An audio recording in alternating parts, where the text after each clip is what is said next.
All right. In three, two, one.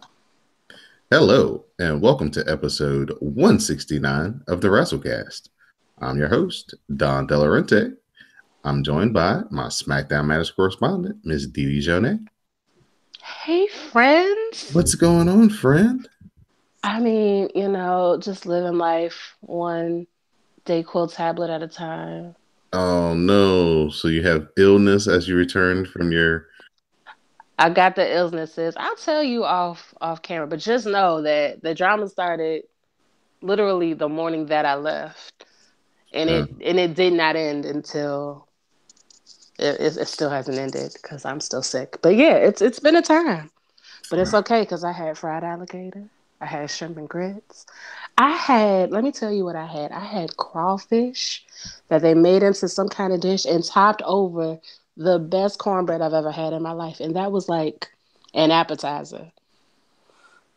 Was it crawfish etouffee? No, I don't even know it was just like crawfish covered, what's it called? Cornbread. Like it was just good.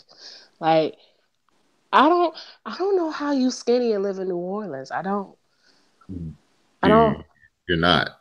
That's the whole point. it's not possible. I don't think it's possible. And I saw thin people and I'm just like, how? What? Those are How? tourists.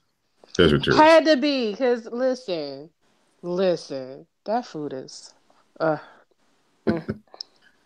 And we're joined tonight, returning for the first time this year, 2018, none other than Mr. DJ Wally Sparks. What's going on, man? Hey, what's happening? What's happening? Nothing much, man. Let the people know where they can follow you on Twitter. Let the people know where they can hear you spin some tracks, man. Uh, you can find me on the Twitter at DJ Wally Sparks. That's at DJ WALLYSPARKS. If you are in the Atlanta area, I have two monthly parties that I do, both at the same venue, the Basement in East Atlanta Village. One is an R&B all night soiree called The Groove. You can find more information about that at thegrooveatl.com. And the other one is called Flavor. It's throwback hip hop and R&B. You know, real party music, not the music that they party to right now, like actual real party music that you actually really party to. So we do that on the first Friday of the month, also at the Basement. You can find more about that at You Got Flavor. And we here to talk about these graps. You know what I'm saying? All right. Just to let everybody know that you can follow the WrassleCast at the WrassleCast on Twitter. You can find us at www.cspn.us. You can also find us on iTunes, SoundCloud, Stitch Radio, and Google Play. So we'll get into the news for this week, and we'll start off with bad news. Enzo Amore, his bad luck of finding himself on the wrong side of good news continues, but this time his world came crashing down as he went from being suspended indefinitely to being fired in the span of 24 hours, as it came out on Monday that he was being accused and investigated for sexual assault, as a young lady out in Arizona claimed that Enzo raped her. Apparently, she was under the influence of lots of drugs and things like that. But, the interaction wasn't consensual in her mind. So, and this has been going on since October of last year.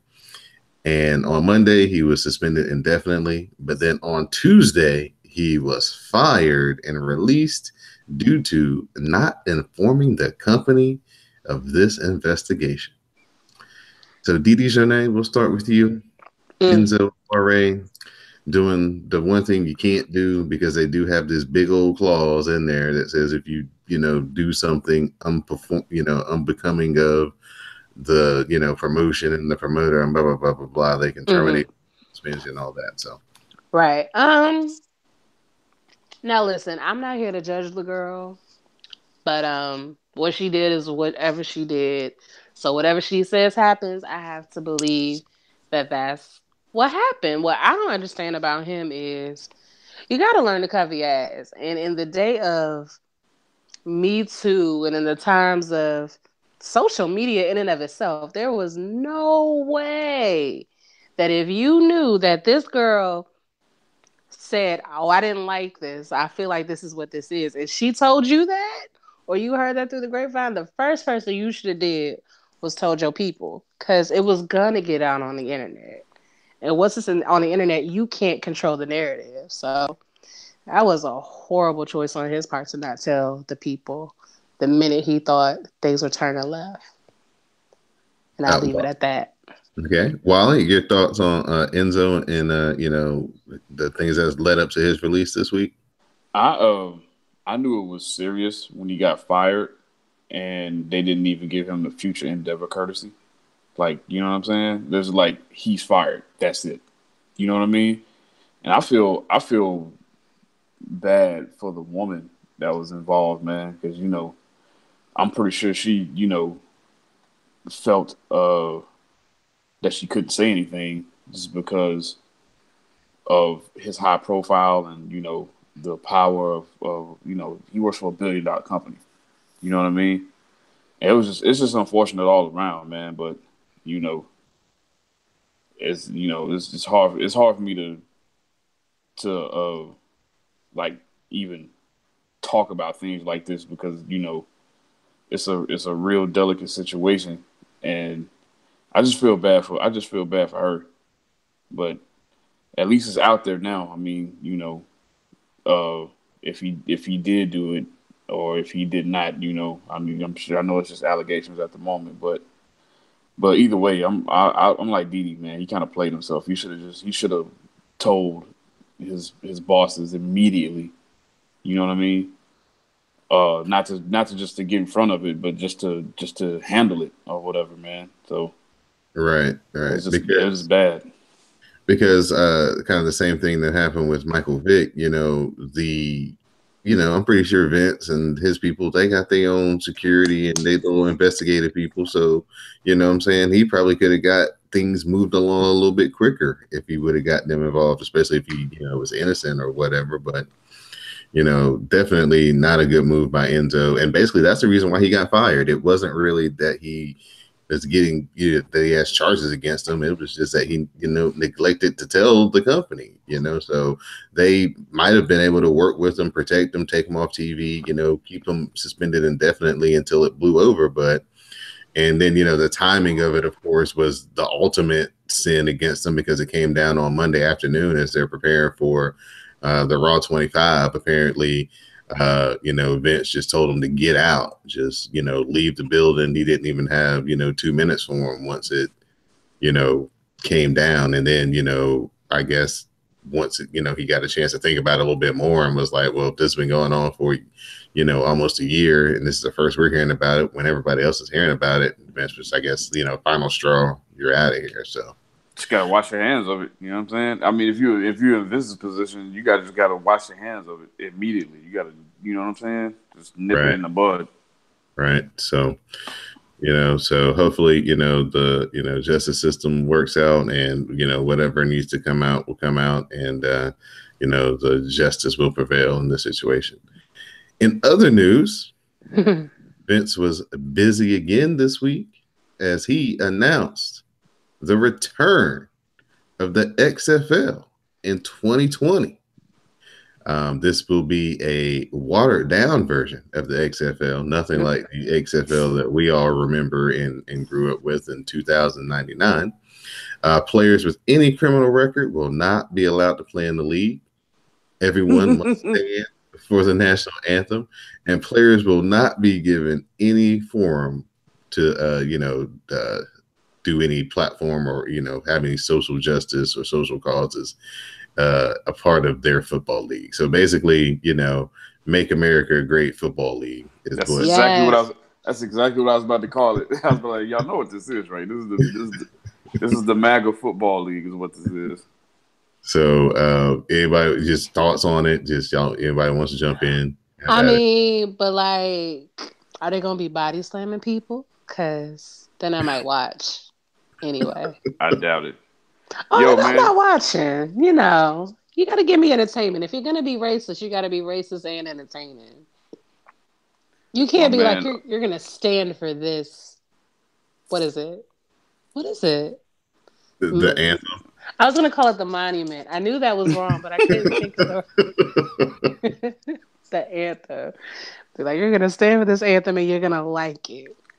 I just think it's a trip, man. That Jay Uso, just got arrested for a DUI, right? But he's wrestling at the Rumble on Sunday. Mm. But Johnny Manziel can't play football for you because he got I just DUI.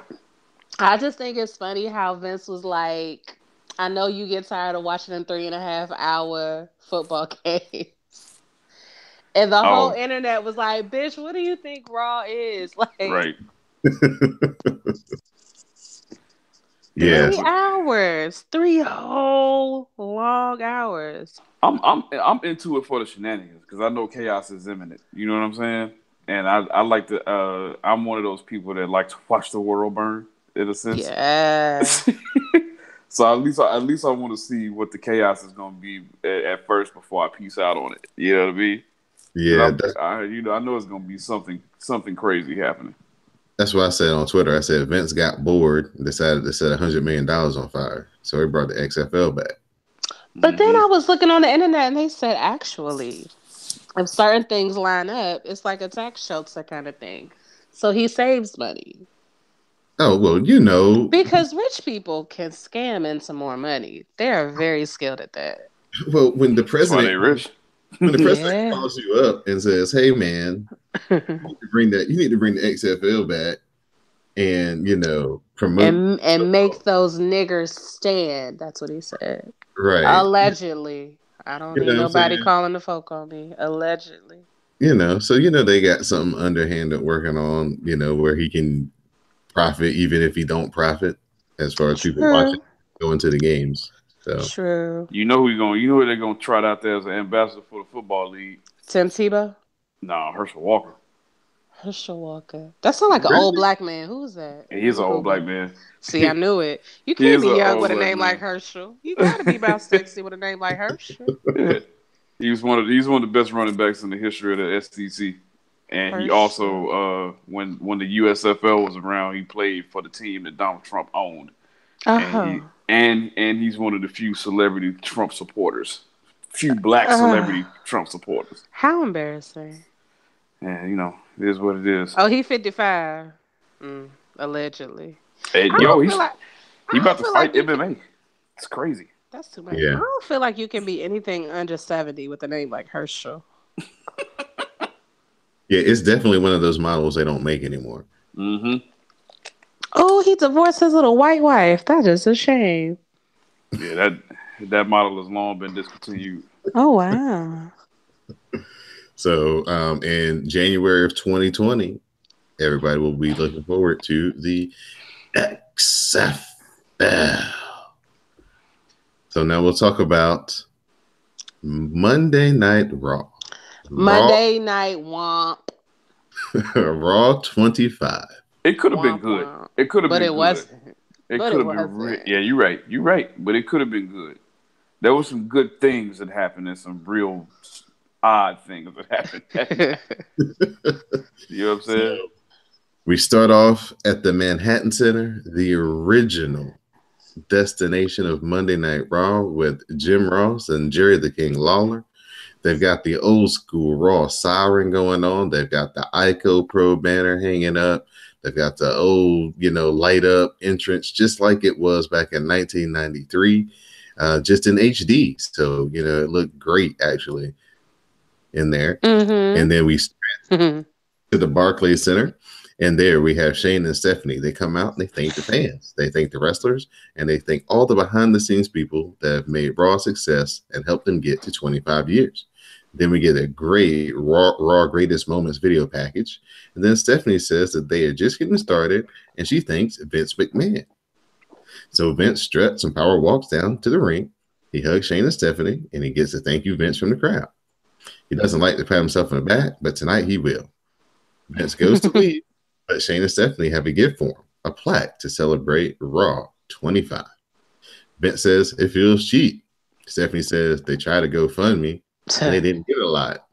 Now, first of all, what the millionaires know about GoFundMe. Millionaires. But Sam said it right. That's why millionaires stay millionaires, because they don't use their money if they don't have to. So Vince then starts to call Brooklyn cheap. Then he starts healing on the crowd for the cheap gift. And he says that he has one person to thank, and that's himself. He says nobody helped him. He did it all on his own. And then the glass breaks, and Stone Cold Steve Austin comes out, and the roof came off the place. And even though it was predictable, it still was what the people wanted. And oh my gosh. Stephanie got the hell out of the ring real fast, because she was like there and then she wasn't. So Vince immediately starts to beg off because he doesn't want to catch what Stone Cold's got coming for him. He praises Steve Austin, and he says that, he's a member of AARP now. Things have changed. He's got a heart condition. He's got arthritis, and he lives in a retirement community. He says, Steve Austin, I'm a senior citizen. But Shane, he's in his prime. So Vince and Austin shake hands. Then Austin stuns Shane. Vince calls for beers. He wants to do a beer toast with Austin. They toast. Vince says Shane had it coming. And they go over, to the, four corners of the ring. When they go over where Shane is laid down, Vince pours his beer out on Shane. It's like half his beer. He poured it out on him on purpose. That was funny. So they hug. Then all of a sudden, Austin turns Vince around, kicks him in the gut, gives him the stunner. Then a gentle stunner. Yes. Then Austin picks up Shane, gives him a beer, takes a swig with him, and then gives Shane another stunner. And then Stone Cold talks his trash, and everybody is like, yes, this is off to a rip-roaring start. This episode is about to be awesome. Boy. How wrong y'all were. Okay, so things you think you know. Okay, so was it just y'all, or did y'all feel like y'all was like high school? Because this was my high school era, the attitude era, like senior. Nah, the nostalgia pop was awesome. I was way into it. I kind of wish they had done the whole show at the Manhattan Center. But there's money to be made though. Them seats. Yeah, I feel you. But talk about it afterwards. But yeah, they should have picked one place to do the show. Yeah, but here's the thing: when did everything I heard always said Barclays, and then all of a sudden Monday, we're at the Manhattan Center, and it's like, well, why? And then when things got worse, it was just like, okay, but who did you think was at the Manhattan Center? Because I hadn't heard anything about the Manhattan Center, so I was. Really, I know why they're there, and we'll get there. It has something to do with The Undertaker and how far he can walk. But it's fine. So after that great segment, everybody's off to a great start. We get an 8-women tag. We get Asuka, Sasha Banks, Bayley, and Mickie James versus Nia Jax, Sonya Deville, Mandy Rose, and Alicia Fox.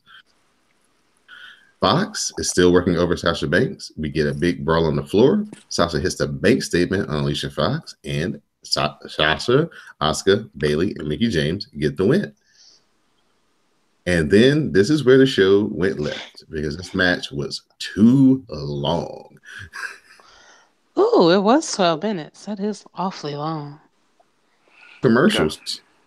Man, you gotta fill up that time.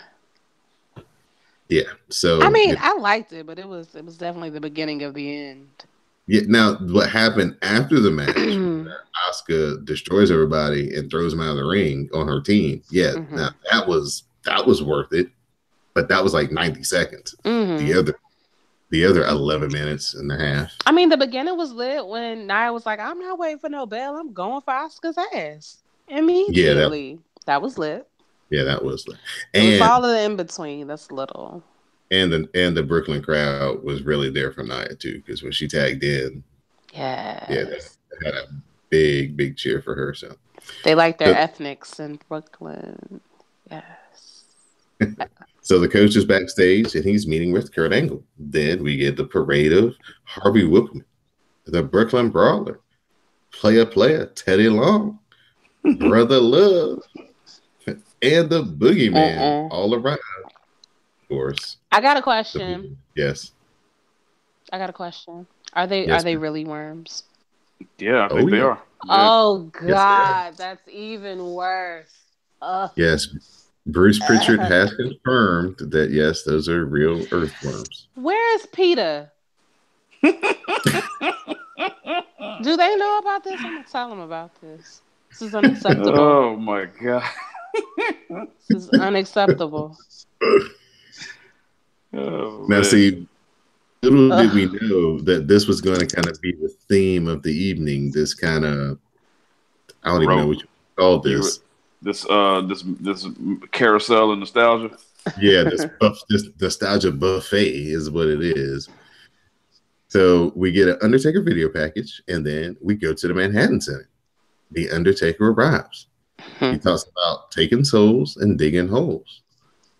For 25 years, he's taken down legends from Stone Cold, his own brother Kane.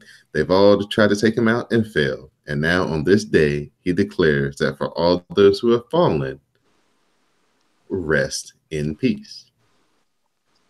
Does he know he retired? I don't know what that was for. I was just basically to make an appearance. The promo didn't say anything. Everybody in the dirt sheets, close your ears, Dee, have heard that it's going to be John Cena Undertaker at WrestleMania. But that is the fucking worst. Should have done this last year. But they didn't do nothing to even drop a hint that this may even be, on the horizon. So you just had the Undertaker come out there with his new hip, walk, 10 feet. So can we pause this discussion about this questionable booking and talk about the Undertaker's hair for a minute? Yeah, go ahead. Because man, I mean, look at them hair plugs, bro. What is going on? Dog, Michelle McCool is a young woman, and he needs to keep up. Dog, his hair looked like Amish sideburns on his head. It's crazy. He's been bald before, though. I thought, I don't know why he won't just. Yeah, I know. It's almost like when men don't voluntarily become bald, they have like a complex about it. Yeah, when he had the Travis Bickle mohawk going, yeah, when he lost his streak, that was fine. But this what are you doing now? Look crazy. This looks crazy. Let me Google it. Undertaker hair plugs. Yeah, his hair looked crazy long underneath that. He was wearing the hooded kind of like garb this time. Would have been cool if he would have came out with the original outfit and the purple gloves and all that stuff. Yeah. Like this is halfway. I'm back to being Dead Man Taker and half Ministry Taker. Right. You know what I'm saying? Right, but I know the Manhattan Center isn't. Well, I don't know. They did bring the lights down when Bray Wyatt came out later on. So I was going to say I don't know if the Manhattan Center could handle such an entrance, but he can't see in the dark. He can't fall and then fuck up his new head. The light gotta be, it gotta be low, not off, just low. I can't find his hair plugs. I feel very cheated. You might have to do a Twitter search. I mean, for that one, I'm sure Twitter has something. Y'all shady on the Twitters. I'll do that then. Mm-hmm. So we head after the commercial break. We head to the APA Protection Agency where they're playing poker with Slater and Rhino. DD's first crush in the world. Who? And slaps a big wad of cash on the floor, and the $1 million man wants into the game. It's that laugh. That laugh is just, oh my gosh. Now see, it's so amazing. Like, okay, so right now they're probably 2 for 1. So they got the Stone Cold thing right. They fell a little short on the little, parade of Harvey Whippleman, Brooklyn Brawler, Boogeyman, Teddy Long. And then this one right here is pretty good. $1 Million Man. So 2 for 1 right now. Then this is where we start going down here. We get Big Johnny People Power, William Regal, Eric Bischoff, all announced to the Yes. live crowd. But then they bring out Daniel Bryan to just kind of like, I guess, celebrate past Raw and Raw GMs. So they didn't have the computer. If you're gonna have the GMs out there, you needed the computer, and you needed Vicky Guerrero. Yeah. Excuse me. Word. And you got Eric Bischoff, you got Vince, and you got Paul Heyman all in the same building at the same time. You couldn't have like a nostalgia thing pop up where like they're all back there talking together and somebody from WCW walks in, somebody from old WWF walks in, and then somebody from old ECW walks in, and they just kind of have like a weird moment or something. Like, oh, they could have done so much. You could have. I mean, you could have done. You could have Rhino show up back there, or then Booker T. Or that would have been a good place for Jericho to show up. You know what I'm saying? Right. He would have represented all three of them. He could have came in and looked at all three of them and did something funny, just like Jericho does. Yeah, put them all on the damn list. Yeah, yo, that would have. How crazy would that have been? That would have been crazy. Right, but nope. All they did was come out and wave to the crowd. And wave. Too much like right. So the Miz comes out, and him and Daniel Bryan are reunited. So you know what that means. They just have this real heat stare down. And the Miz laughs in his face and makes his way to the ring. So we have Roman Reigns versus the Miz Intercontinental title match. Roman counters the skull crushing finale and lays in elbows. Roman misses a charge, hitting the exposed turnbuckle, and Miz hits the skull crushing finale for the win. And the new Intercontinental Champion is the Miz. Eight time. That was lit too. That was still okay. Right. More than okay, actually. Right. Roman, they still don't fuck with Roman in Brooklyn without Seth and Dean by his side. That's real fucked up that he needs his white friends to be accepted in Brooklyn. Gentrification is a motherfucker, ain't it? Fucked up. It's real rude. Yeah, you been to Williamsburg lately? I haven't. When I went to New York, I stayed in Harlem. Like the good black that I am. So we go back to the card game, and MVP, the Usos, and Jeff Hardy have joined the poker game now. I didn't know who that was. I was like, is he Latin? That's Montel Vontavious Porter. And then I was like, I think that's who that is, but who is that? He still looks really good. Oh yeah. Creedcast. Christian is here. Yes, he was. Unfortunately, Edge had scheduling conflicts and could not make it. What did he schedule? I don't know. I think he might be shooting some real money probably somewhere. Yeah, he might be shooting his TV show. Might have started back again. Nobody who mattered was there. Where was Carlito? Man. Damn it. Probably getting ready to film season 2 of Glow. Listen, getting ready. It's only a day. He could have been there spitting apples at these people. Oh my God. Well, there's the 1000th episode of SmackDown and the 20th year SmackDown coming up. So maybe they can get him on that. 20 years of SmackDown? Yeah. That's crazy. Yeah. I'm old. Okay, so The Rock has to be at mine because he's the one who created SmackDown. That's what I'm thinking. So he needs to get it together. So Jason Jordan and Seth Rollins are his guests on the Peep Show. Christian seems just, happy to see Seth Rollins, considering that, that last time they were together in the ring, he almost tried to paralyze them, him and Edge both. But, that's a few years ago. Nobody remembers that but us. So Jason Jordan grabs the mic, cuts off Rollins, and talk about heat. Jason Jordan, he got it. Jason Jordan praises his dad. He asks the fans to give Kurt a round of applause, but they ain't feeling it. So the bar arrives. They run down Jason Jordan, say all the legends are here to see them. They plan to win back the titles on Sunday and tell Jason Jordan he sucks. This leads to a brawl. Rollins clears the ring and hits the suicide dive. They get back in, and Rollins accidentally wipes out Jason Jordan as Cesaro bails to the outside. My man Jason Jordan was like, "Don't worry about this, Seth. I got this." He was handling his business. Y'all should have some respect for Jason Jordan. Y'all know he won the Raw Tag Team Championships on his first time with the tag team, right? Mm-hmm. All right. Iconic. So Charlie interviews Alexa Bliss.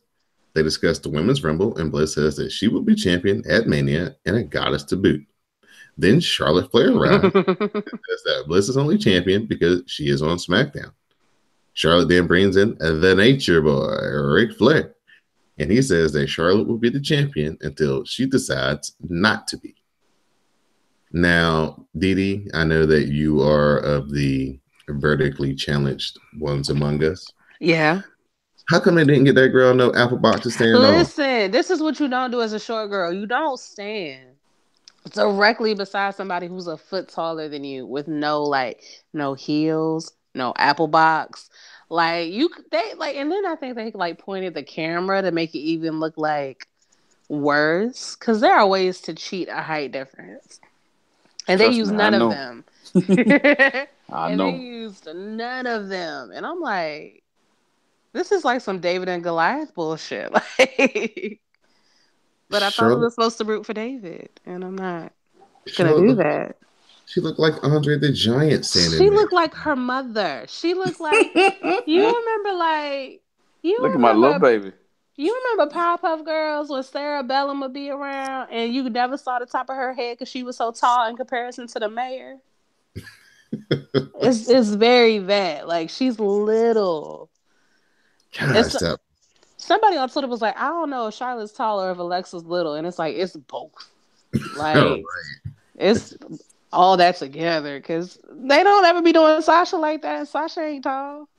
Right. Wally, let's talk about that. This blue pinstripe suit the Nature Boy had on. That thing was pretty sharp. Yeah, man. You know, he's stayed. You know, he's clean. You know what I mean? You gotta be from the Midwest. You gotta be like, he real sharp. That's real sharp. So we go back to the poker game. More people have joined the poker game, and there's one theme throughout all of these clips.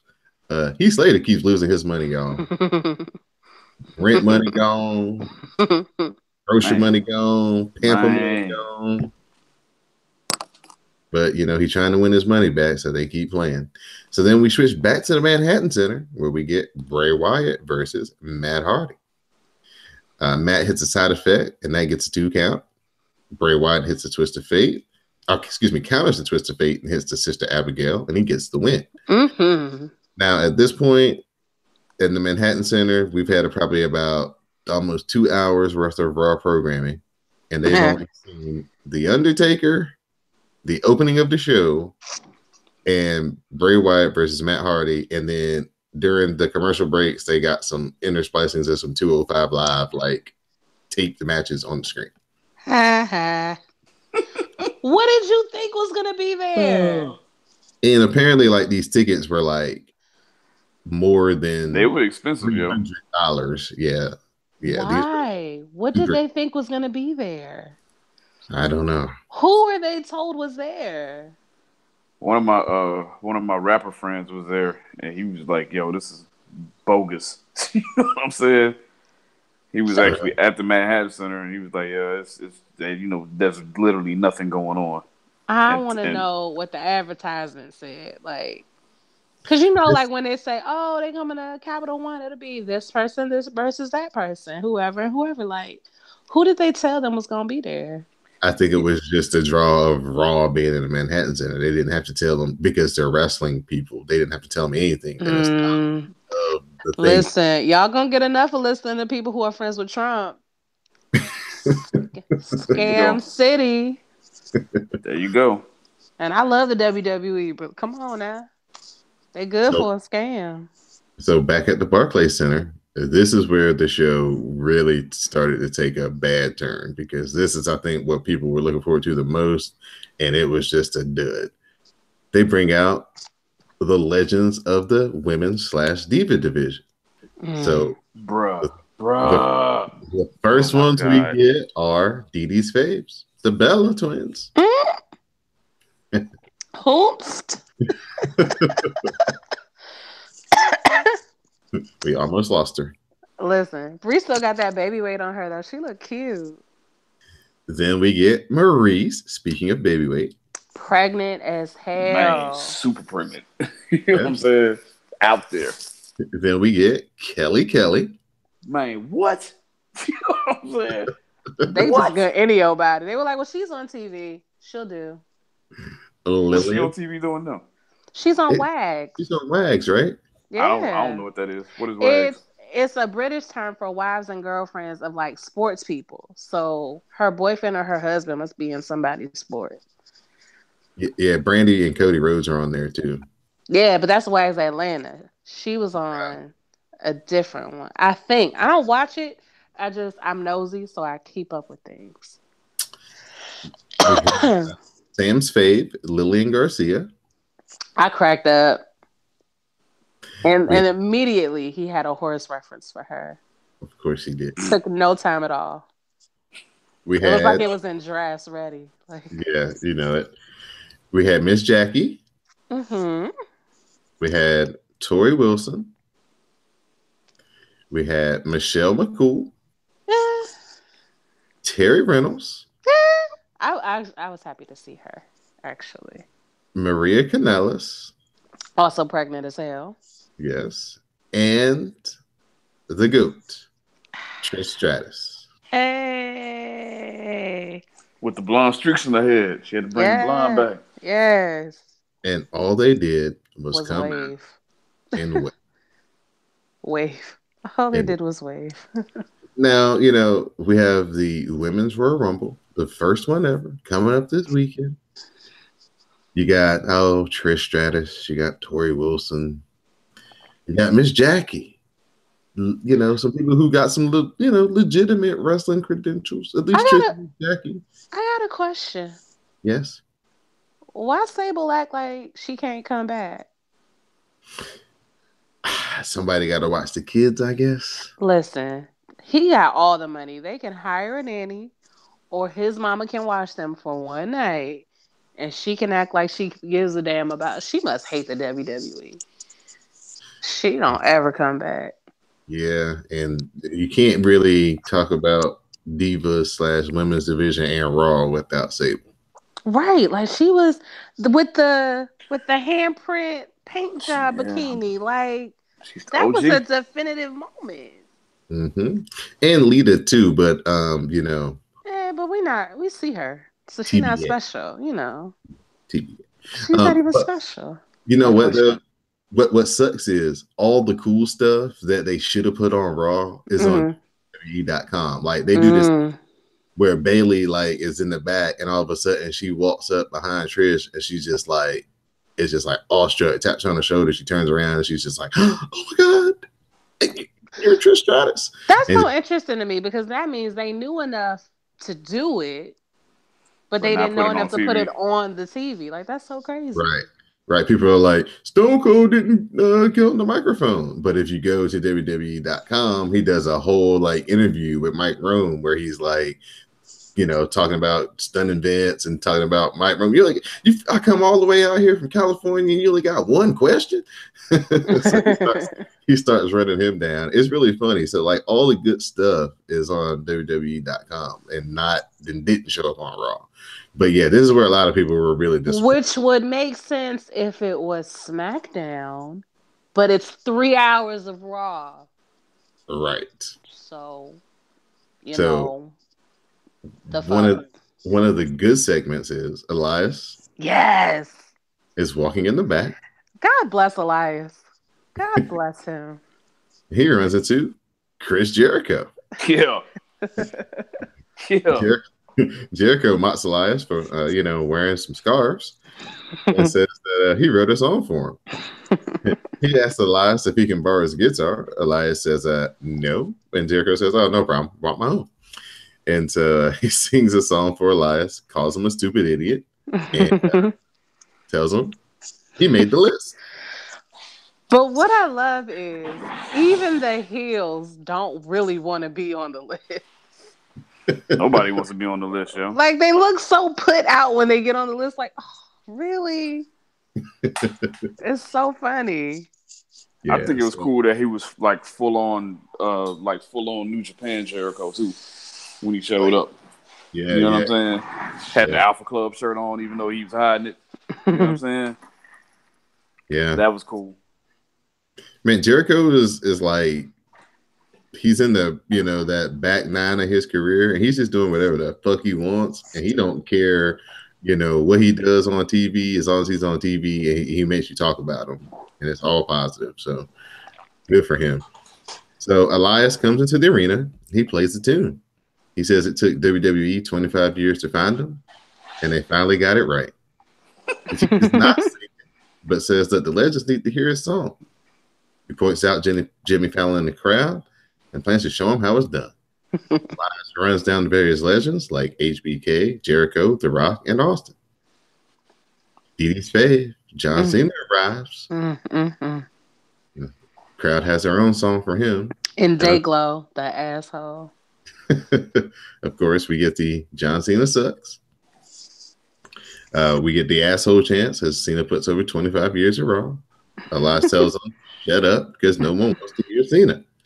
Cena dares Elias to do something about it. Elias says that's not how it works because he doesn't take orders from John Cena. Elias fails as he tries to sneak attack Cena, and Cena runs through the 5 moves of doom. But Elias blows Cena when he goes for the AA. Hey! He gets the guitar, he lays Cena out with it, and then Elias hits Cena with the drift away and It was so great. Oh my gosh. Yes, this is the makeup from the Christmas Day interaction between these two. Yes, highlights. Did that. Back to the poker game, and everybody goes all in. And of course, they catch Heath Slater cheating because he has like a royal flush or something. JBL yells at everyone, and it turns out that the $1 Million Man, Ted DiBiase, and all the money. And then Ron Simmons goes, damn. with all the Warner Robins Georgia coming out. All of it.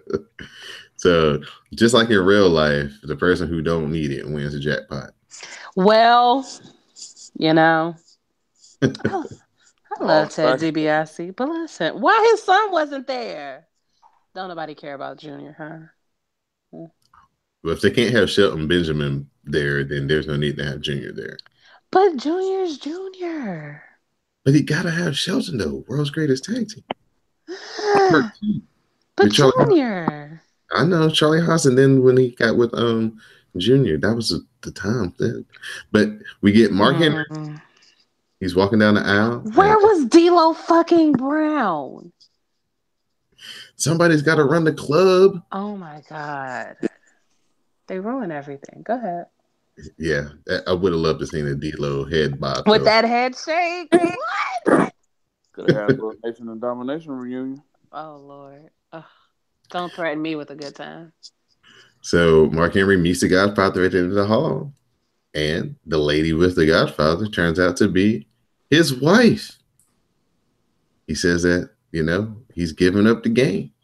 And, it's very interesting that Mark Henry's kind of giving up the game, too, because he announced his retirement. So they both retired from both their games. So Godfather parked the whole train, man. Yeah, I mean, Olivia was beautiful. So if you're going to stop the whole train for anybody.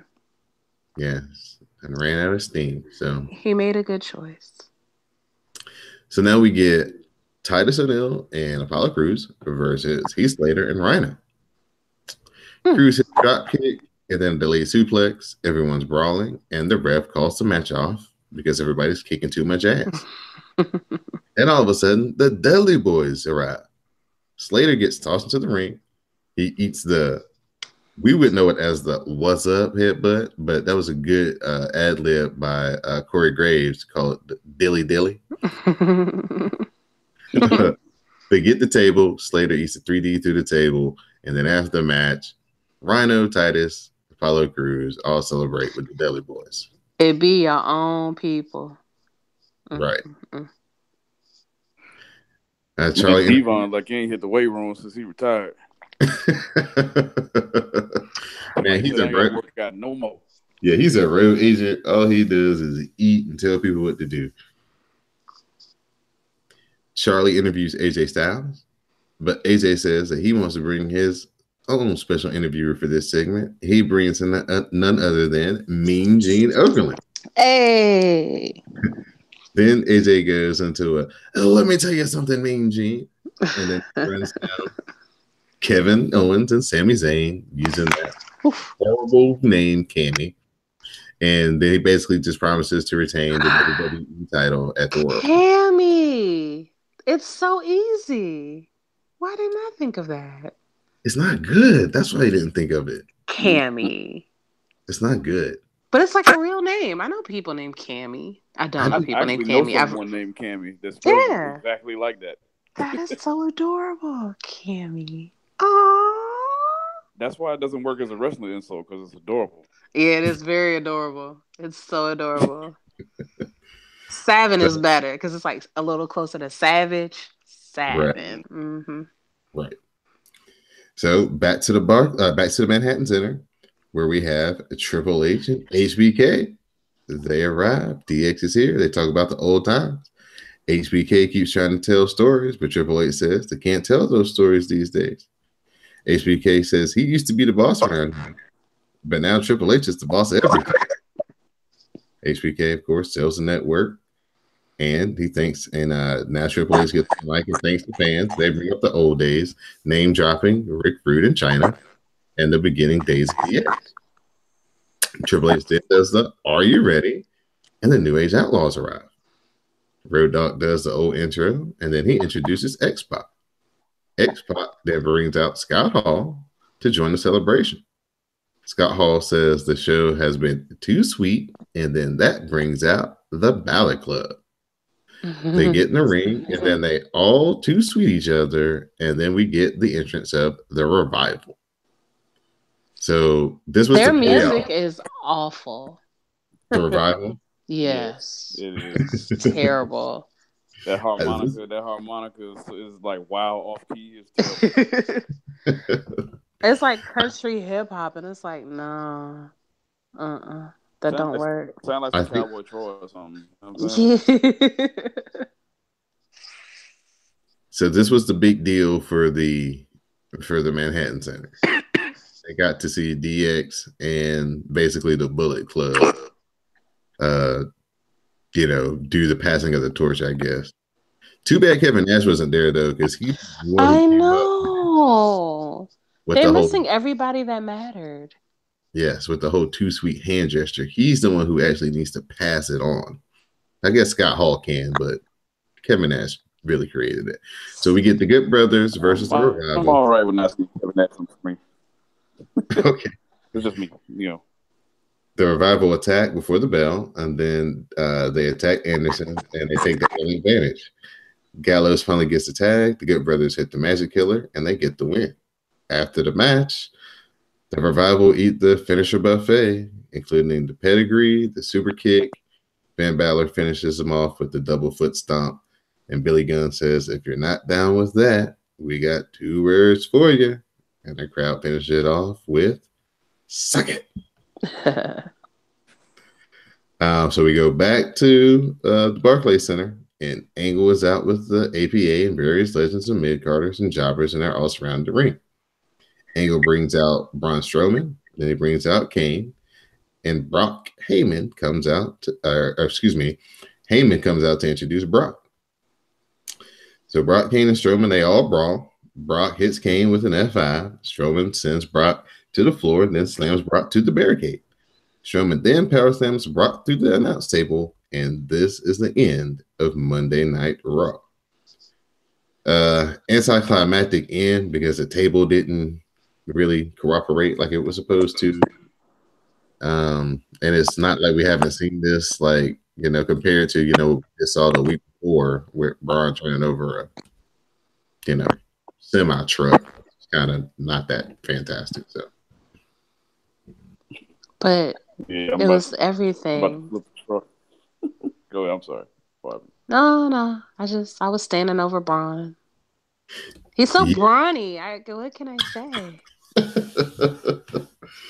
Yeah. So that was the Raw 25th anniversary edition episode. A lot of people, like we commented before, felt that this show just had so many expectations and they just totally missed the mark. It had a lot of potential and did nothing with most of it. Nah, it did not live up to the potential at all. Here's my theory.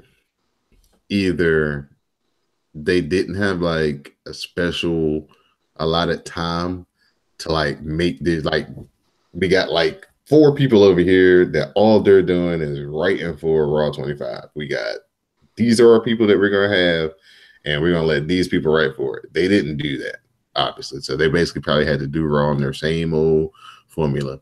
And B, the people who are doing the writing clearly weren't watching wrestling and the attitude there. Oh No. yeah, correct. Because But they would have known to interact. I think that's what people wanted. They wanted more interaction between. they want to see you. That's why Stone Cold got the pop that he got. Not just because he was there, which is great, but he was there in the ring, giving people stunners. Oh, I'm sorry, I had a feedback thing. Giving people stunners, drinking beer, doing all those things that Stone Cold does, and it's like there's a difference between that and Christian with his peep show, and then just having a whole bunch of people stand on the stage. Right. Like it's not satisfying when all you get is like, oh, they were here. Like you can show them a picture, like Yeah, you could. The video package right. was Like first basically of the all, same thing. everybody likes a highlight reel. So if all you're gonna do is have them come to the stage, you might as well have taken that time to just splice together a really nice highlight reel instead of just wasting everybody's time. Is my thought.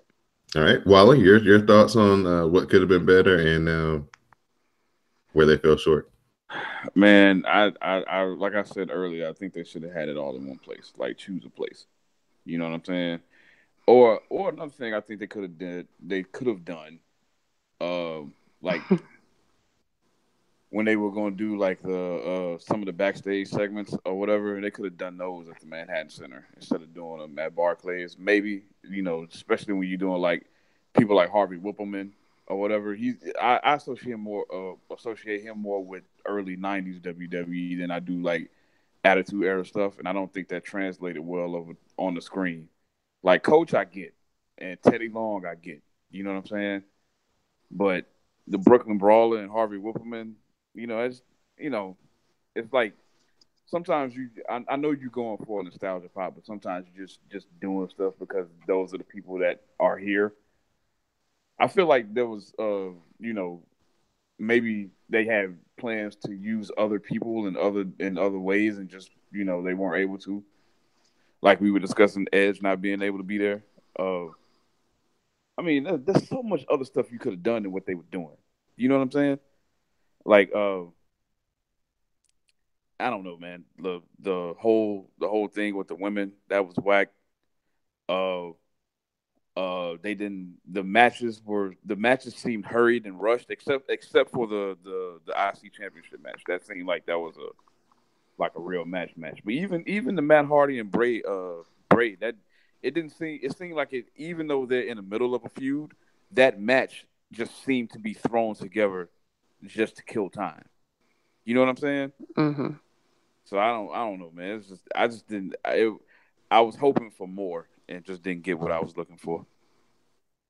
All right, so that's the final diagnosis analysis of Raw 25. Thanks for everybody who came out to hashtag Rawcast 25.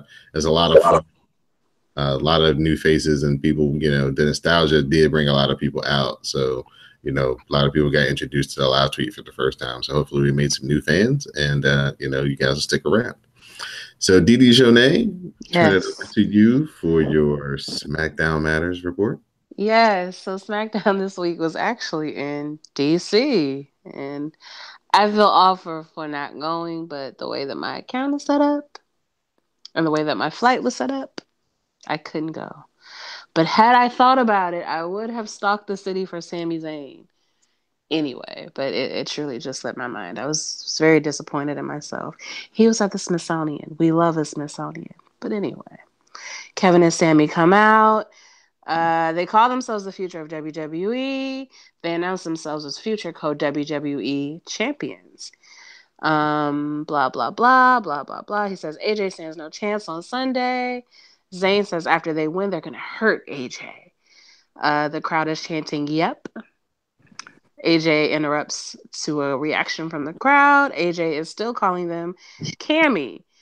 In reference to the idea that they would become champions and beat him up, he says, nope. Sami says they will win and Styles will hear, yep, everywhere, in his dreams, from the fans, from his family.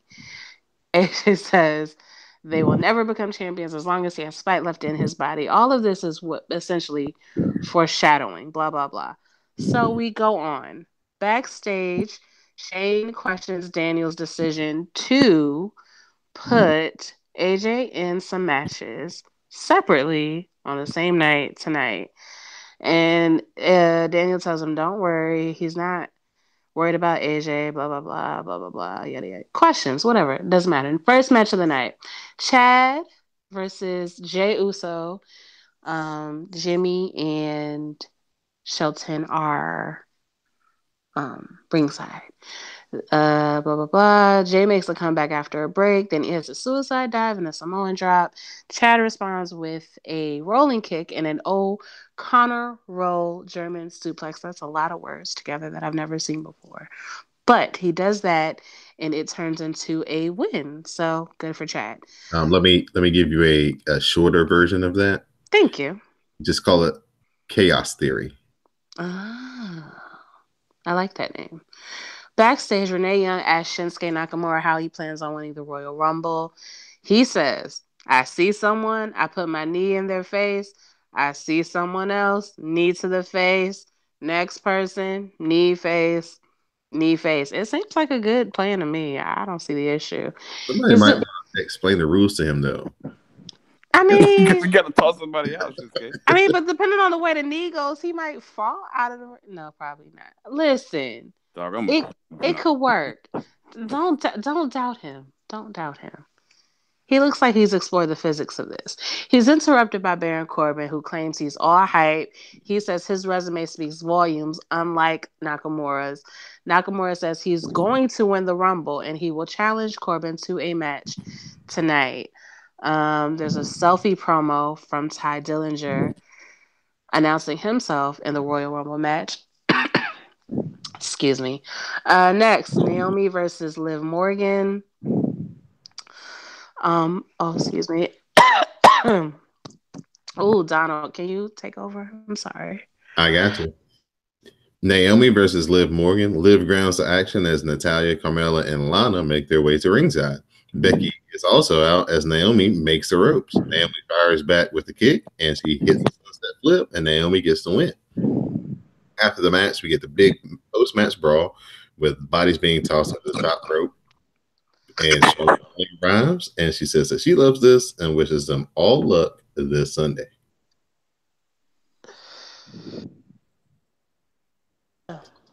Thank you so much.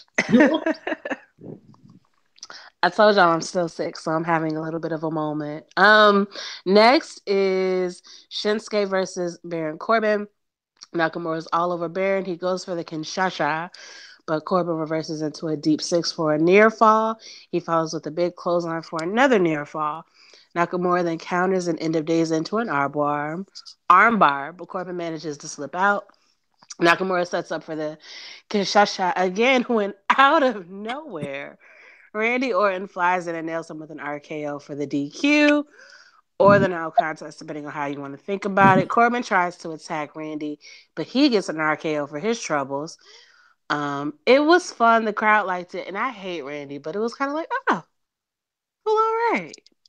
So yeah, there's definitely that one was out where there because you're all, legit. Yeah. oh man, can Sasha about to go upside Corbin head, and then it's like, where the hell he come from? Somebody asked him to interrupt this match. I know. But sometimes when it's really truly out of nowhere, it does. It is more fun that way. Um, if you've seen the little promo videos for the 25th anniversary, they make a lot out of what's his name, Evan Bourne, Right. and his what was it, a 450? I At don't know. 450. Yeah. Look His at me Mhm. knowing things. shooting Yes. star press was his move. Shooting star press, and Randy hit the RKO on him, truly out of nowhere. So Right. like when it lives up to the out of nowhere call, it's really impressive. But anyway, next is Bobby Roode versus most of the New Day, Kofi and Xavier versus Jinder, Rusev, and Aiden English. As New Day are making their entrance, Byron, the weirdo, says, "My soul has just been invaded by unimaginable joy." So the New Day announced that they are entering the Rumble match. They put over Bobby Roode. Um, as Roode is entering, Xavier is singing along to the theme. He thanks them for the introduction, says he's happy to debut as U.S. champion here in the capital of the United States. Ha ha ha ha ha. So he says he wants to be the greatest U.S. champion ever, which he knows won't be easy. Roode is about to call his title reign what we all know it is. But they say, oh, is it going to be stupendous, delicious, exuberant? He's like, no, it'll be glorious. And in the background, you see the New Day shaking them hips, twerking only as they do. It's quite nice. Um, Them singing the song like a choir was into it, had me dead. I was like, this is great. like yes. I was like, yes, stand for the music, yes, cause he deserves. So after Bobby gives Aiden a spine buster and Woods finishes him off with a springboard elbow drop, um, glorious New Day wins. You want me to take this one for you? No, Why I you, got it. I got you it. good? All Yeah, right. so far, so far. All right. I'll let you know if you Okay. if you hear me go silent again. Okay, so non-title match: AJ versus Kevin's. Sammy comes out, but Shane comes out and is like, no, no, no, no, no. You can't be at ringside. And if you do come to ringside, you're going to be fired on the spot. Sam goes for Kevin later. So they're sad. They go to commercial. They come back. Kevin lands awkwardly into the turnbuckle on a cannonball attempt. Seems like it injures his leg. So then AJ applies the calf crusher. Owens quickly taps. He doesn't release after the bell, and so Zayn has to run in to break up the hold. The referees try to stop Sammy, but he continues to put a beating on AJ, tosses him into the steel steps because Sammy is the kind of best friend everybody needs. Backstage, Shane and Daniel Bryan are standing and watching. So they're just kind of looking. So then they start. Okay, after the break, they check with AJ to see if he's ready to start the match. Owens is still ringside. He can't stand. Sammy works over AJ. He makes a comeback, which includes a springboard forearm to the outside. He's about to re-enter the ring, but he's like, fuck that, and attacks Kevin, who's still being tended to. Sammy flies in with a clothesline to stop him. There's a break. When they come back, Kevin is still at ringside, and he's still being tended to. There's a stretcher around, but I don't know if he's on it yet or not. Whatever. Sammy goes for the Haluva kick, but AJ counters with a boot of his own, followed by a Pele kick for a 2 count. Then Sammy hits a missionary driver for a 2 count. Then AJ avoids a superplex attempt, goes for a Styles clash, but Sammy slips out of the ring. Now Kevin's on the stretcher. AJ tosses Sammy back into the ring and pushes over the stretcher because fuck your feelings. After AJ goes into the ring, then Sammy hits the haluva kick, and for the first time in the history of ever, he hits the Blue Thunder Bomb, pins a person, and gets the actual whole entire 3 count for the win. Sammy won with the Blue Thunder Bomb. How about it? Oh my god! I never thought I'd see the day. I don't think. I think a lot of people were kind of shocked. Like, it's over. Like, it's never over. It never works. It Right. worked. Like, I'm shocked. So as the show ends, Kevin and Sammy are posing over AJ. And that's how that ended. I know you like the particular petty that AJ had towards Kevin. Now listen, I do stand for Kevin, but when he pushed over that cart, I was like, hell yeah. Because what I thought one of them was gonna like go off the top rope and hit him on the stretcher, either AJ on purpose or Sammy accidentally. So I knew something was gonna happen with him in the stretcher. So when he was just like, well, fuck that, and pushed it over, I was like, my kind of petty. Like, fuck your stretcher. Well, thank you for your SmackDown report, Miss D. Oh, you're very welcome. Thank you for your assistance. No problem. And we would like your assistance in helping keep the podcast free. Please go to cspn.us. Click on the banner that says keep the podcast free. Support the podcast by clicking on one of our sponsors like Blue Apron. You can sign up through cspn.us and Blue Apron and get $30 off your first purchase. You can get, fresh groceries delivered to your door to take out trips to the grocery store, and it can also help you eat healthier, as all of these meals are low calorie, good meals, good balanced meals. So cspn.us and Blue Apron, do it today. So we'll go to NXT, where we start off the show with the Velveteen Dream. He has a promo. He says that we all dream about becoming NXT champion. Johnny Gargano dreams of it. And Dream says that he is a star, but not now, because the other choice is the Velveteen Dream.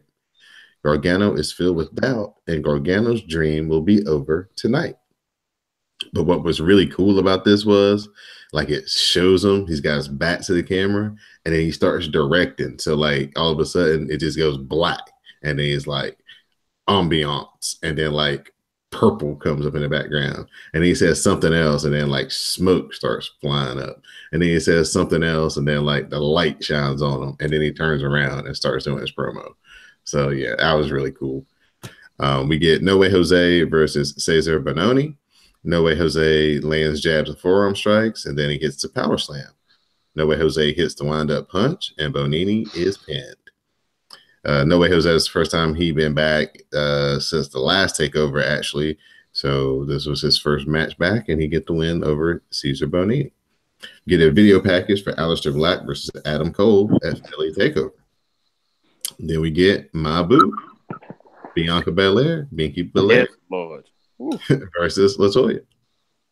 Binky misses a charge. Latoya heads up to the second rope and leaps off, but Latoya gets cut off by Belair in her hair whip.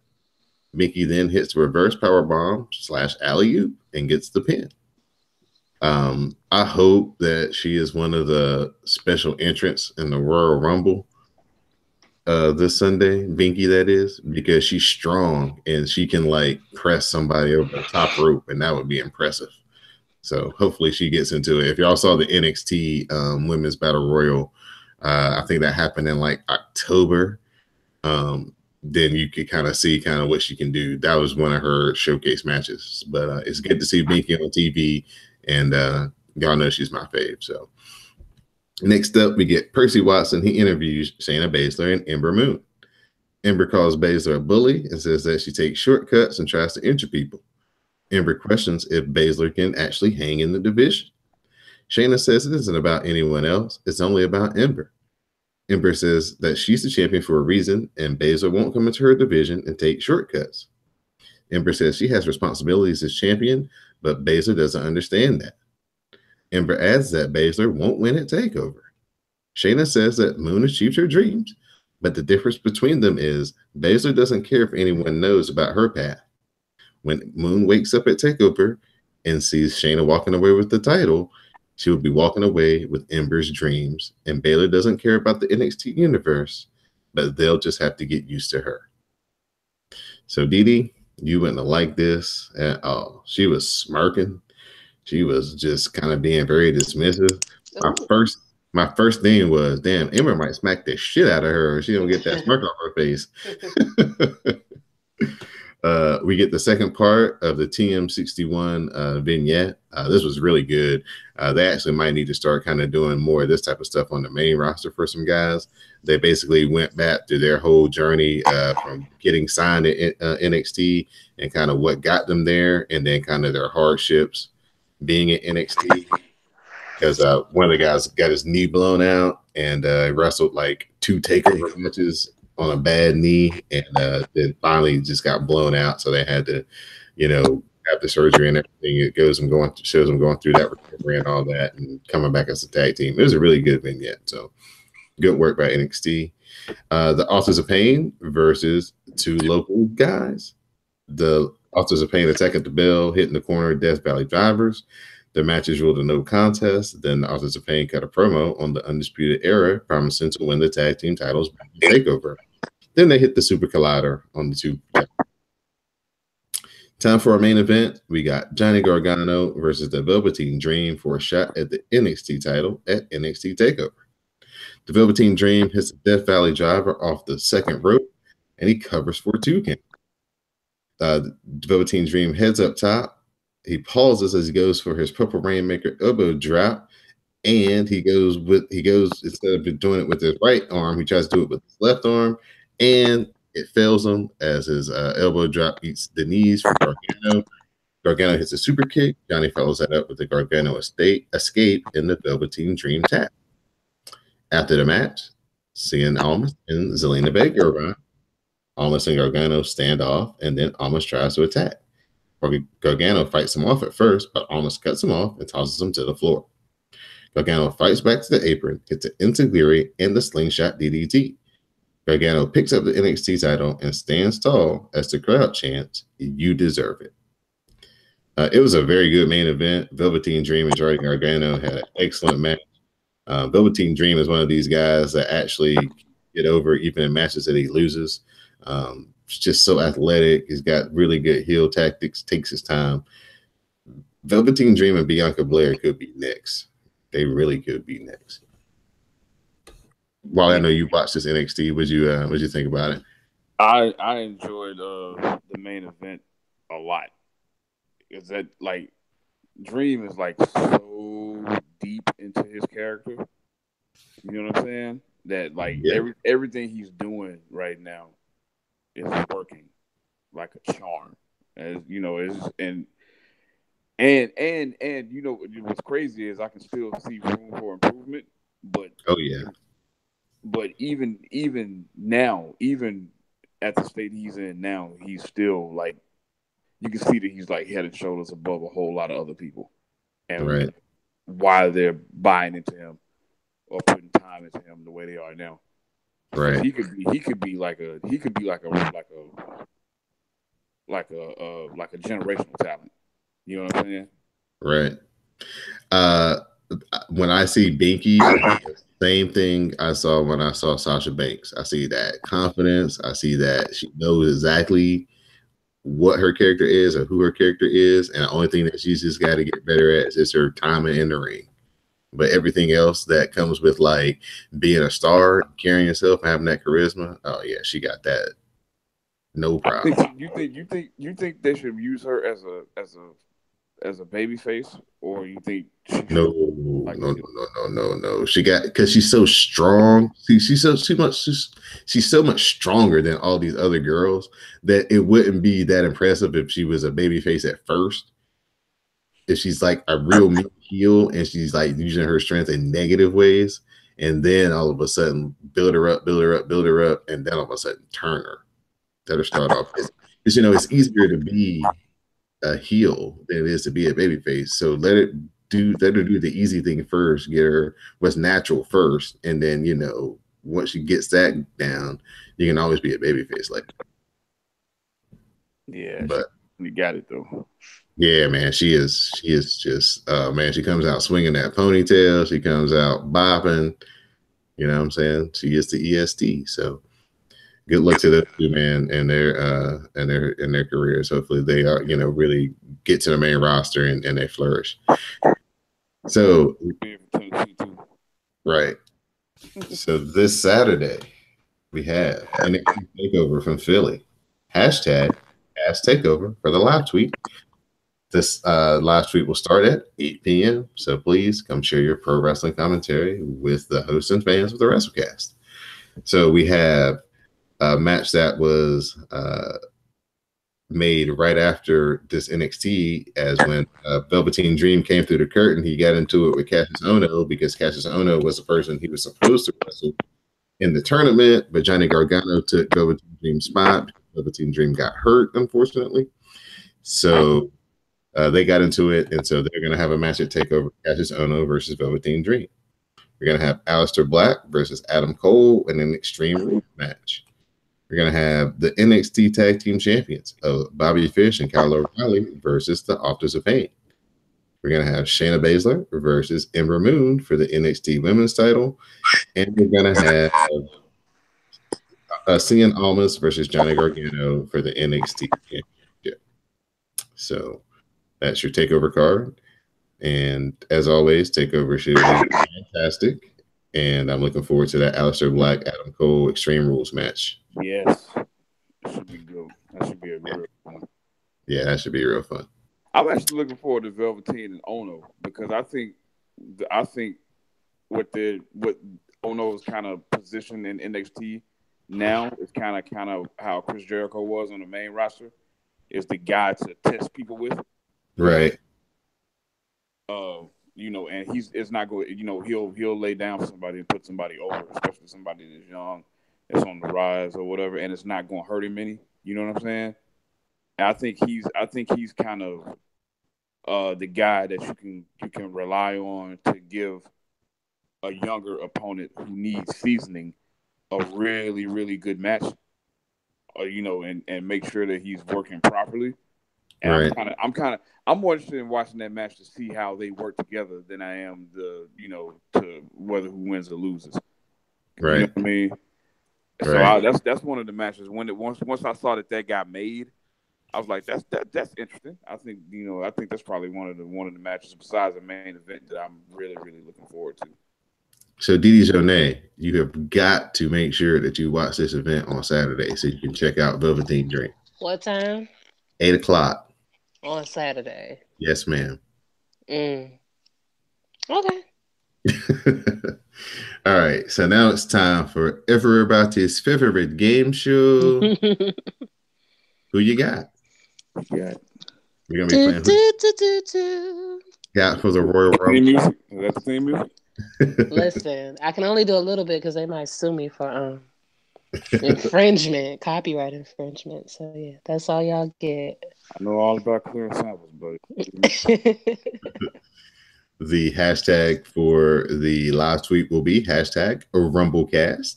So actually, it's the one that we've used 3 years in a row. So if you want to go back and kind of do a search and kind of see how last year's live tweet went, what people were thinking about who they saw on the Royal Rumble and stuff, is really cool to go back. I know what happened last year. Company was a year ago. What happened? I didn't tune until 8 o'clock because you got me fucked up. That's what happened last year. This the pre-show will start at 5. The actual show will start at 7. So. Mm-hmm. And I will be, and they're gonna get me because they might put the Women's Royal Rumble on first, so I might actually have to look at 7, which pisses me off. But so you're gonna run down the matches, and we're gonna play Who You Got, and then see who knows the most about the Royal Rumble. So 2 out of 3 falls match for the SmackDown Tag Team Championships, as we have Chad Gable and Shelton Benjamin versus. So Miss Didi Jonay, who you got? The Usos. All right, Mr. DJ Wally Sparks, who you got? I'm going with American Alpha 2.0. All right. This is a tough one, man. I think I'm going for Gable and Benjamin as well. Oh, gonna leave me out on my own. That's just because Jay Uso's little transgression here. True. So like a punishment. Yeah, it's like you need to take them belts off you for a little while, brother. Well, that might make sense, but I said what I said, so I'll stick with it. All right. Chelsea. Next up. I type slow. Hold on. Sorry. Give my. Uh, and go. All right. Ooh. Our Raw Tag Team Championship match, we have Sheamus and Cesaro versus Seth Rollins and Jason Jordan. Mr. DJ Wally Sparks, who you got? I'm gonna go with Black Kurt Angle Jr. and Kobe from Iowa is who I'm going with. You know what I'm saying? I think Jason Jordan's little gimmick where he's like, all aloof or whatnot is starting to work for him. And I think he's earned himself a pay-per-view win with this. All right. Miss Didi Jonay, who you got? I also am going to go with Kurt Angle's Black Baby and Seth Rollins. All right. We'll make it a clean sweep because I have CrossFit Jesus and Jason Jordan as well. Hey, nice. Next up, we have our WWE Championship handicap match as we have Sami Zayn and Kevin Owens versus AJ Styles. Miss Didi Jonay, who you got? I don't actually think they're gonna do it, but I got Savvy, All right. Savin, whatever they're called. I can't think of their name. Wally, who you got, man? I have AJ Styles winning by virtue of DQ on Sammy and Kevin. Okay. All So right. via shenanigans. And Don? I'm going to have AJ Styles as well, just overcoming the odds. Okay. We like a comeback story. Then we have our WWE Universal Championship match as we have Kane versus Braun Strowman versus Brock Lesnar. DJ Wally Sparks, who you got? Lesnar's going to win this. Yeah, I mean, I can't see Lesnar dropping the belt until Mania. So, I think Lesnar keeps the belt until Mania, and that's just how it's going to be. All right. Miss Didi Jonay, your thoughts? I Who you have got? faith in Brawny. I don't know Okay. why, but that's where I pin my hopes. All right. And I'm going to go with Brock Lesnar as well. I think that, he's got one more good run in him, and this is probably be the last one before Mania, and we'll see where we get there. Next up, we have the 30 women Royal Rumble match. Now, we have 12 open spots. So basically, we have 18 people that are in the match for sure, and then we're going to have 12 surprises. So we can do this the easy way or the hard way. We can do this by picking, we'll go this way. Nia, Asuka, not Charlotte won't be in it. Nia, Asuka, Sasha, and Becky. Those are the 4 choices we'll take. Like, those are the 4 favorites. Okay. And if you want to do a other, you can just say the field. If none of those are the choices that you like. So, Miss Didi Jonay, since this is the very first ever Women's Royal Rumble, who you got? So you said Nia, Asuka, Sasha and Becky. Sasha. Oh, Bailey's not a favorite. I'm joking. I'm joking. I know. She's mildly ethnic, so I feel the need to defend her every now and again. Yeah, sure. I'll go with either Nia or Asuka. Do I have to pick? Yes, you need to make a single choice, man. All right, Asuka. Okay, Asuka. I don't really believe that because if they were smart, they would just throw Asuka over. But okay, sure, Asuka. All right, DJ Wally Sparks. So, my pick is Becky Lynch, but what? I think Asuka's going to win. I think Asuka should win. Pardon me, but I think. But you picking Becky. Yep. Okay. Yep. Because Vince McMahon likes Irish people. That's why. Yeah. That's why Sheamus got hot shotted when he, and this would be a good story. It's a good way to jumpstart Becky Lynch. put it back into the mix. Put it in the main event scene is something that I would personally do not want to see. But I think Becky Lynch is gonna win. I'm gonna go with Nia Jax because I think that it's time for her to pursue the championship, and they should strike now while the fans are into it. They usually don't because they'd like to wait like 18 months after the fans are into it to finally decide to make people champions. But hopefully they act sooner than that this time. And then our main event is a 30-man Royal Rumble match.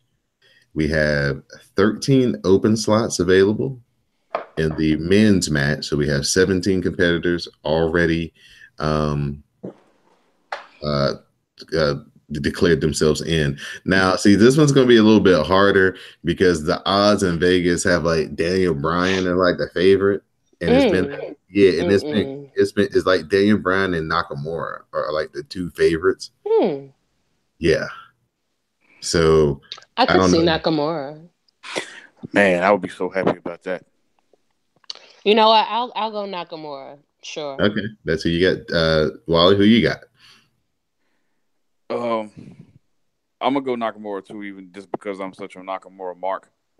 I don't think he's gonna win, but that's gonna be my pick. Okay. Well, I'm gonna go with the big dog, Roman Reigns, to tie Stone Cold Steve Austin as the only man to win 3 Royal Rumbles. I hope they wouldn't do that to that boy. That'd be so rude. Like, because the crowd would go ape shit. The last time it was in Philly, he won. That's when The Rock came out and they booed him and in front of his cousin, and then he got on Instagram or whatever. He was like, "You booed my cousin," but that's all right. Like, that's so embarrassing. He was like, "They wasn't booing me; they was booing him." Right, and he was right. That's what made it so bad. It's like that. All right, okay. I want to do something bonus. Pick a number 1 through 30. Okay. Just say it out loud, or keep it in my head. Nah, say it out loud. Oh, my number is 15. 15. Wally. 4. I'll pick 24. And so, if that number entrant wins the Royal Rumble in either the women's or the men's, I'll give 3 bonus points. Okay. To make it fun. Okay. Well, I'll be rooting for number 15 all night. I thought you were gonna make us guess who's gonna come in. Oh no, I'm not good at that kind of stuff. Who y'all think the surprises are gonna be? Tommy Dreamer for sure. I can see that. Maybe Neville will come back. No, that too. I think Jericho's gonna show up. Yeah, I would think so. Or who's somebody who's not under contract who can go wherever they want to go? I don't know. I think Lita or Trish. I hope Trish. I don't want to see Lita. Lita broke her neck. It's over. Whatever. Bye. Maybe Beth. This weekend at all? Who? Ricochet. Think he's gonna show up this weekend at all? Oh yes, I kind of did. Oh yeah, he might. I kind of did. I don't know though because I mean he's gonna be on NXT, so I don't know. Yeah, like it'd be early, it'd be quick, but it'd be good. Yeah. So he might get in there kind of early where there's not a lot of people in there where he can fly around a little bit. Yeah, that'd be nice. Yeah.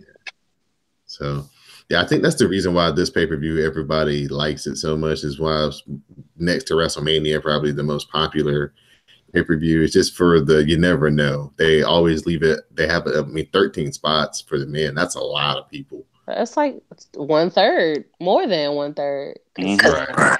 Math, yes. That's more than 1/3. That's a secret. That's pretty good.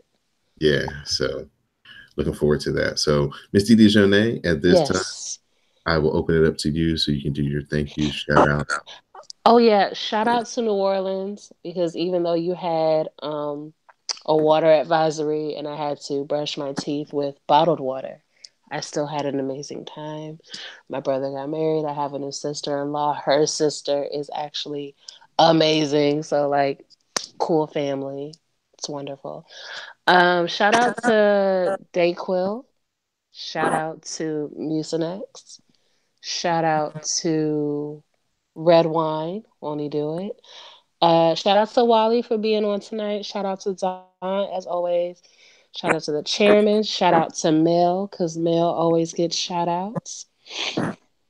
What else? Oh, shout out to my new boss. It seems like it's lit so far. Let's keep it going.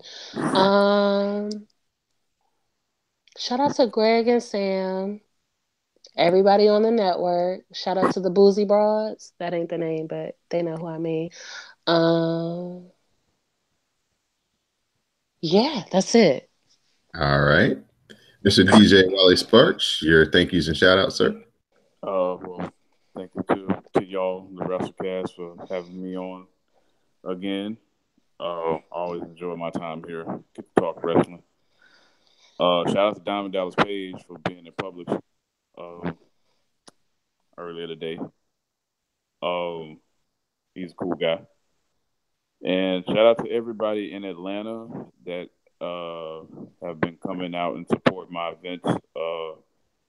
I'm hoping to take some of these parties on the road. I want to come to DC, so yay! I always enjoy my time in DC, so I think I can have some fun up there.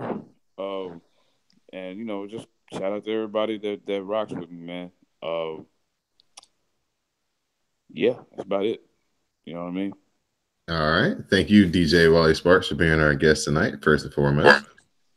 Thank you to Miss Didi Jonay for returning safe and sound from New Orleans. Hey. And being our SmackDown Matters correspondent. Shout out to Sam. Shout out to Greg. Shout out to the chairman. Shout out to Mel, because Mel always gets shout outs. Shout outs to everybody on the network, like Didi said. That would be the Bad and Boozy podcast. Mm-hmm. Check them out. Check off that drink out. Check out Rock Solid Radio, our new additions. Oh, shout out to the Gridiron Girls. My bad. Yeah, as well as the Gridiron Guys, Know the Score, Comic Book Chronicles. Got to get everybody in there. Crown and Collar, Ratchet Ramblings. So everybody that's grinding on the network, man. Shout out to y'all. Shout out to everybody who showed up, like I said, to the Rawcast and Rawcast 25 live tweet on Monday night. SmackDown Matters on Tuesday. New Japan wrestling fans, New Beginnings starts this Saturday night, early in the morning, aka Sunday morning, and also Sunday as well. So use the hashtag #CasterStrongStyle if you're watching any New Japan this weekend when you're live tweeting about that. Like we said, Say No to Pre-Show starts at 5 p.m. on Sunday. Mm-hmm. We're going to have hashtag Cast Takeover Saturday night, 8 p.m. and hashtag RumbleCast, 7 p.m. on Sunday night. So please, find some time, join us for 1, 2, 3, or 4 of the live tweets. It's going to be a lot of fun, a lot of action this weekend, and we're going to be off to the road to WrestleMania after this Sunday. So Royal Rumble should be real exciting. Can't wait to see the surprises. And we'll be back next week to review it and tell you guys what we thought about it. So, for my SmackDown Matters correspondent, Miss Didi Jonay, and our special guest, Mr. DJ Wally Sparks, I'm Don De La Rente, and this has been the WrassleCast, episode 169. Stay tuned to the parting promo.